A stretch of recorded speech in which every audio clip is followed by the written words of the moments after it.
Mrs. Fairchild. Commissioner Scorpio, isn't it? I saw you with Catherine. Yes, she's become quite a friend of mine. Lovely girl. Just a lovely girl. I wanted to say that I admire your tact and control. Control? Over what? Well, what most people would call normal human emotions. Envy, jealousy, stuff like that. You've been the treasurer here for many years, I understand. 9 years, yes. Paid position? Oh, good heavens, no. Oh, I get expenses, but no salary. Well, that makes your control all the more admirable, then. I don't know what you're talking about, Commissioner. Edith, as police commissioner, I'm privy to a great deal of information about people, such as the love affair your late husband Richard had with roulette wheels and losing horses. Matter of fact, he frittered away most of your fortune. Now, unless a woman would probably resent the fact that her friends could take chauffeured limousines while she had to put up with taxi cabs. Mr. Scorpio, I don't know what you think gives you the right to malign the dead, but my husband suffered severe business losses. Edith, come on, stories go around, such as the one about Gilbert and Merle Delafield being killed in a phony plane crash. Catherine's sister Janice being killed in a hospital, and the many attempts, not once but many times, that have been made on her life. I don't know anything about those awful rumors.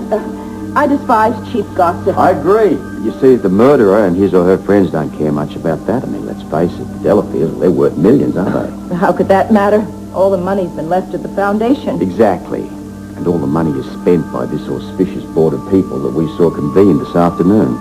You're not saying that the members of this board would misappropriate foundation funds? What I'm saying is that if somebody wished to steal from the Delafield family, what better way to do it than to milk the foundation? Are you accusing me of I'm embezzlement? saying that somebody profited from the Delafield deaths, and I think you know who it is.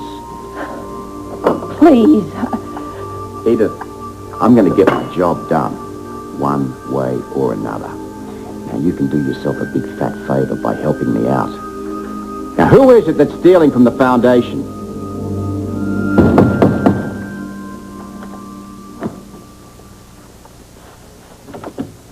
That lousy cop, that girl is like a little puppet. Keep it down. What happened? Everything's happened. Scorpio must have put her up to this because Catherine would have never thought of this herself. Just slow down and tell me what happened. Scorpio brought Catherine to the board meeting. What for? Catherine said that since she returned from the dead, that she's had a change of heart. She wants to plunge into the foundation. She asked for complete records where all the grants were awarded to from the past 10 years. I can't believe this. What records? You always said your tracks were covered. They are. But with the help of Edith Fairchild, and I'm just afraid Edith's going to talk to Scorpio. Well, what if he does? You know where our biggest mistake has been from the beginning, Paul? Yeah, getting involved in the first place. No, letting outsiders get involved. By trusting hired killers that come back and blackmail us. Well, you know what? No more. Because I'm not trusting anybody. I'm going to do it myself. What are you talking about? Do what yourself? Watch me. I will not watch you, and I won't let you. You can't stop me. Because if you try and stop me or you try to call the police, you'll be sitting there right next to me in the next cell. Because you're just as guilty as me. It's been delayed long enough. It's going to happen. Today. I'll see it.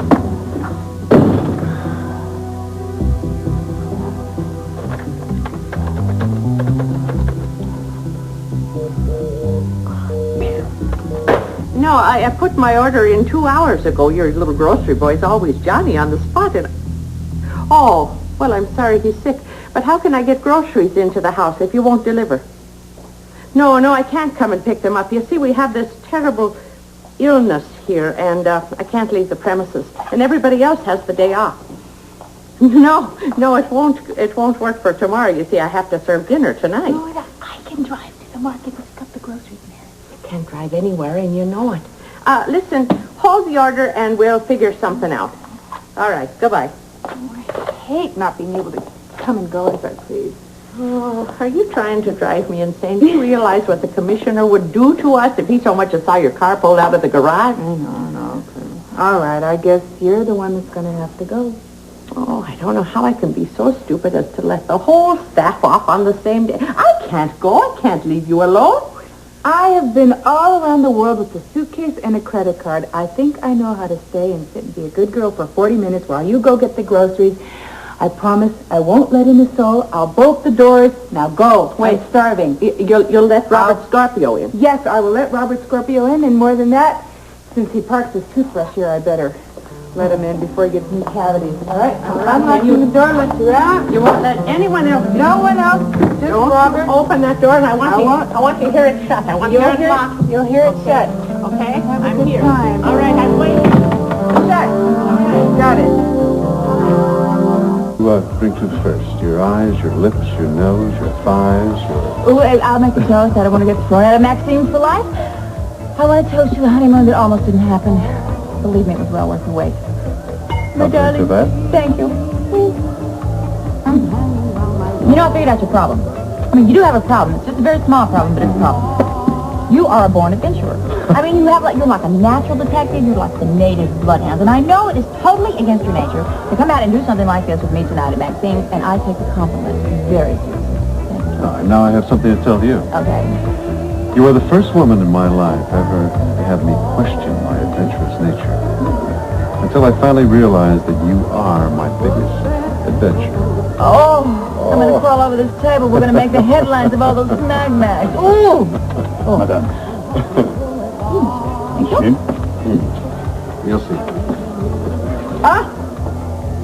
Look at all this food. What are we going to eat? First I have to translate, then I have to decide. I understand the duck, the lamb, the fish, the chicken, and the beef are fabulous. There are 14 pâtés on here. Oh, can we have 5? At least 5 pâtés. We'll have a little taste of each of them. Oh, I love pâtés. And 2 dozen oysters for you. Mm-hmm. Ooh.